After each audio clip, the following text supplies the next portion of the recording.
Hello guys, সকাল সকাল ready হয়ে পড়লাম কলেজ যাওয়ার জন্য। বাস ওইটা গেতেছি কলেজে। তো আজকে হইলে ডক্টর ভুবন হাজারিকার জন্মদিন। তারপর দেখি কলেজে এসে প্রোগ্রাম হইতেছে ছোট মোটো একটা করে। তারপরে আমরা সাইডে খাড়া হয়েছি, ভিতরে জায়গা নাকি, পুরো বাইরে থেকে ভিডিও করলাম।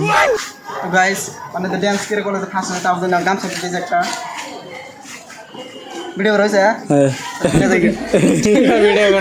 প্রোগ্রাম তো শেষ, মানে যেহেতু বেলুন আছে সবাই না, মানে মাসে খাবার ফাড়া দিচ্ছে, দেন এরা চিটটা উঠছে দেখে নেই কে। তারপর আমাকে দেখুন বেলুন নেমরা খাড়া হয়েছে, মানে খালি দাবড়ে দিচ্ছে আমাকে ধরার জন্য। মেলা অন্দরে এই বেলুনটা ফাড়াম, মানে মানুষ উঠতে দিচ্ছে না, হাফিজুল পাইছি। মানে এই যে মোবাইল বাইক যে দেখতেছি এবার মানে কলেজ থেকে ভাইস প্রেসিডেন্টের ভোটে দাঁড়াবো, তাহলে ভোট টোট দিয়া মানে মোরা থেকে মোরা এসে ভিডিও বানা দিচ্ছে। মোরা গিয়ে তো বানাবার দিল না, মানে মারা দেওয়া শাহানুর ভাই খারাপ হয়েছে আর পিচ্ছি বই আসবো, মানে বই না কলেজে এসে আমি রামতে গেছি উনি বসবো নিয়ে। তারপর দেখুন কি হয়। তারপর তো নামাক দিছি উড়ে তুলে কথা কন নিয়ে, মানে আমি যখন কথা ধরছি একটা মানুষ নাই, সব ঠিক গেছে, দেখেন একবার খালি হয়ে গেছে।